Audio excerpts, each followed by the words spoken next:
Bonjour à toutes et à tous, c'est Magic Focus, j'espère que vous allez bien. Je suis vraiment ravi de vous retrouver dans une nouvelle vidéo. Permettez-moi bien sûr tout d'abord de vous souhaiter une très bonne année 2019, qu'elle soit remplie de joie, d'amour, de réussite et bien sûr de magie. Et pour bien commencer l'année, bah voilà une petite vidéo sur les secrets Disneyland Paris. 24 secrets que vous allez peut-être déjà connaître, peut-être pas. J'espère en tout cas que vous allez apprendre des choses et que celle-ci vous plaira. Alors c'est parti pour cette nouvelle vidéo. Et on commence avec le Disneyland Hotel. Et au Disneyland Hotel, si vous grimpez au deuxième étage, dans le couloir qui mène par exemple au Café Fantasia, eh bien vous trouvez sur les murs un concept art de World Bazaar, qui est donc la version locale de Main Street à Tokyo, et aussi plus généralement de Tokyo Disneyland, un concept art qui date des années 70 et qui est signé par la Oriental Land Company.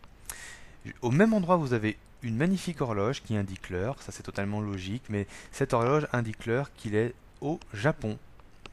Quand vous allez dans le château de la Belle au Bois dormant, et si vous prenez des photos avec flash au niveau du corbeau de pierre ou encore des gardes endormis, vous allez avoir quelques surprises, puisque le corbeau aura les yeux rouges, tandis que les gardes endormis auront des auréoles bleues et roses, faisant référence aux fées, bien sûr, de la Belle au Bois dormant.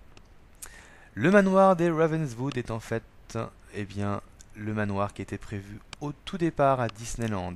Oui, les Imagineers avaient opté pour ce manoir avant que Walt Disney n'accepte bien sûr pas le côté délabré, et donc cette esquisse qui avait été réalisée a donc été renvoyée à un certain Alfred Hitchcock qui l'a réutilisée pour la maison de Psycho. C'est pour ça que dans l'imaginaire collectif européen, et c'est fait exprès, cette maison fait référence à Psychose, et comme on a un thème assez cinématographique finalement à Frontierland, eh bien ça le fait totalement, on reste dans le monde du cinéma du coup.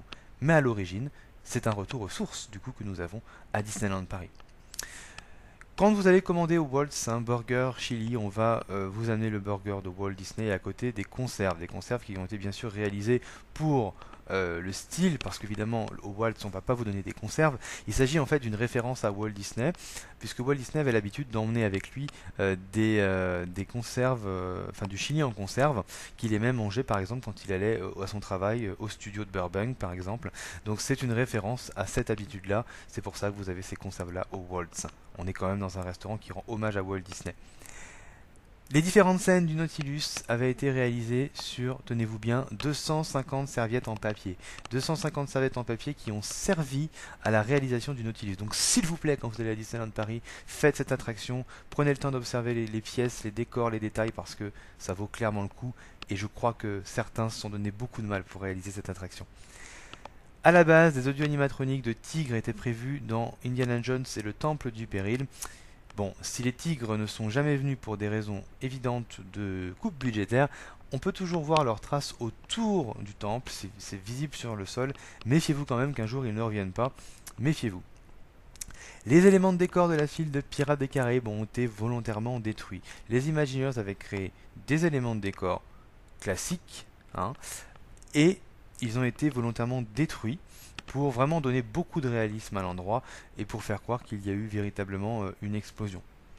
Un trou de 6 mètres, oui, 6 mètres de profondeur a dû être réalisé afin d'installer la plateforme hydraulique du Discoveryland Theater.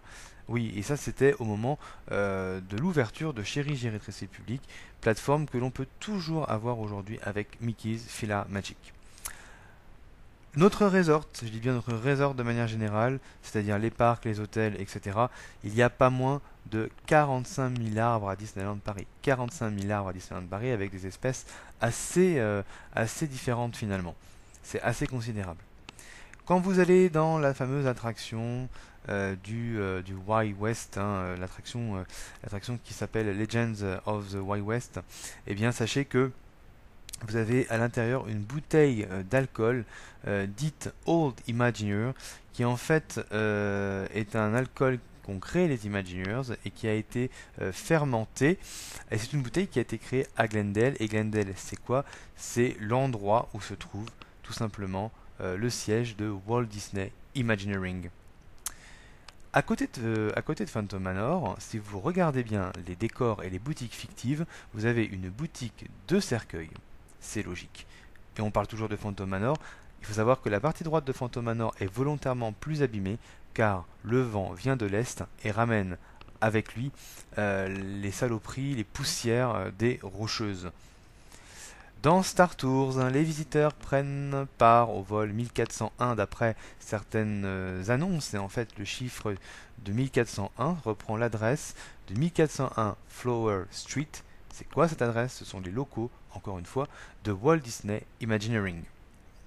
Quand vous rentrez à Adventureland, du côté, juste à côté du château, vous avez en fait un véritable crâne de buffle qui est donc vraiment juste à l'entrée d'Adventureland. Regardez bien, c'est un véritable crâne celui-ci. Dans la scène du maire, du maire qui est plongé dans le puits, dans Pirates des Caraïbes, eh bien vous avez les vêtements des audio-animatroniques datent en fait des années 1900 et proviennent d'un magasin de costumes anciens londonien. Dans la salle d'attente du Captain Jack, anciennement le Blue Lagoon, les murs sont ornés de dessins préparatoires de Mark Davis. Mark Davis, animateur et imagineur ayant grandement participé à l'élaboration des personnages de Pirates des Caraïbes. C'est plein de dessins préparatoires et c'est très intéressant. Le carrosse de la cour de l'auberge de Cendrillon, que vous pouvez aller voir sans manger d'ailleurs dans l'auberge, est en fait un cadeau de Walt Disney World. Ça provient d'un ancien char de Walt Disney World du Magic Kingdom. Le kiosque de l'arbre enchanté que vous pouvez voir à Fantasyland provient d'un ancien chalet qui a été utilisé pour le village de Noël de Belle dans les années 2000. C'était vraiment toute une partie de Fantasyland qui était rethématisée sur La Belle et la Bête avec ses chalets. Ben voilà, l'arbre enchanté provient de ces chalets-là. Une boule de voyance est visible dans Meet Mickey, parmi plein d'autres objets, évidemment, il y a plein d'autres objets.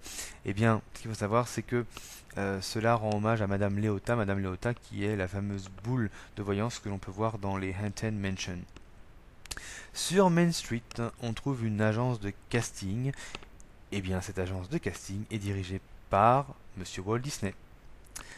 Sur les vitres, à l'étage de l'Emporium, si vous regardez bien, il y a des détails et on apprend une chose. On apprend que Pongo, vous savez, le papa des saints dalmatiens, Pongo est pompier volontaire.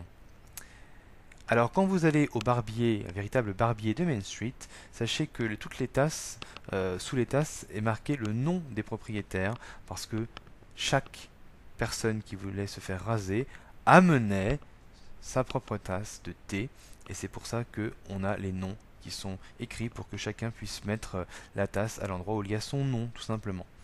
Et on finit avec un dernier secret juste à côté de la fameuse maison dans Main Street et juste avant de rentrer dans